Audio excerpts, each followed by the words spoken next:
अति सहजरे एवं खूब कम समय बनी जाउथुबा इंस्टेंट वेज पुलाव या थोड़ी निश्चिंत ट्राए करिक देखंतु पूरा मंदिर स्वाद भाई लगे। यह मुझे बिना पियाज रसुण बनाई तेणु आपड़ चाहिए जेकोसी ओषा बार व्रत खाईपारे कि गुरुवार बिना पियाज रसुण बनाई खाईपारे। तो वेज पुलाव बनवाई मुझे प्रथम गोटे गिना चाउल नहीं मेजरमेंट करके मोर 500 ग्राम लंबा बिरियानी चाउल नहीं भल 3 ରୁ 4 थर धोईदेला से पानी देकिना सोक करके 15 मिनिट छाड़ी देचे।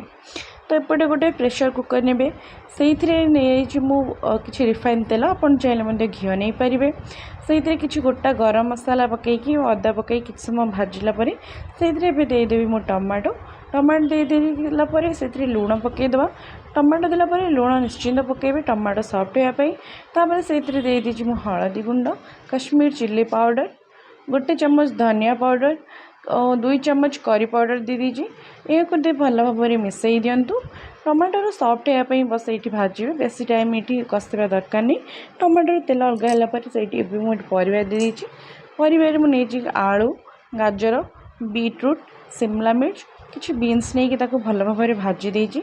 ये देखो कवर करके मुझे बस 5 मिनट टिके सॉफ्ट होगा पर्यंत भाजी 5 मिनट पर लीड काढ़ी भल भाव में मिसई देलापर मुदेदेवी आगुरी सोक करके रखी सोया बड़ी गरम पानी सोया बड़ी को सोक करके रखला से भल भाव में मिसईदे किसी समय पर्यंत सोया बड़ी को से भाजला आम ये देदेबा आगुरी सोक करके रखि चाउल चाउल को से भल भाव में मसला मिसई देला पर्यंत भाजीदे गोटे 2 मिनट बस भाजबे चाउल बेस भाजा दरकार नहीं।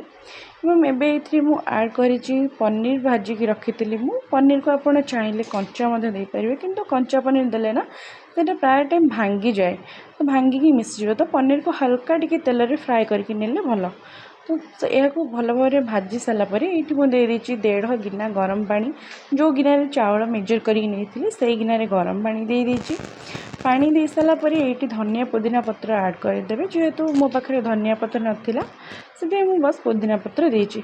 एबे यहाँ प्रेशर कुकर को लीड बंद करके गोटे सीटी आसला पर्यंत कुक करवा लो टू मीडियम फ्लेम रे गोटे सीटी आसला या बस एमती 2 मिनट पर्यंत छाड़ीदेवे।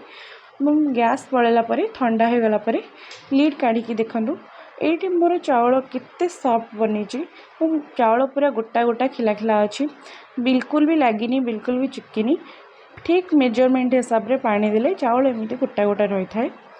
तापर यह गोटे प्लेट को गरमा गरम सर्व करदेवी। देखो ये केते परफेक्ट बनी मोर वेज पुलाव यहाँ तो आपड़ चाहिए सेमती ही खाईपारे सेमती खाली पुलाव खाइले मैं टेस्ट लगे ये किसी भी तरकारी या फिर किसी अलग जिनस दरकार नहीं किंतु जदि साइड टी दही रायता ने ना दही रायता सहित आहरी भी टेस्ट बढ़ी जाए। जदि आपड़ एमती सब स्टेप बाय स्टेप फॉलो करेंगे निश्चिंत बिना पियाज रसुण भी वेज पुलाव बहुत टेस्ट लगे। जदि आपको मो रेसिपी भल लगे लाइक करेंगे शेयर करेंगे।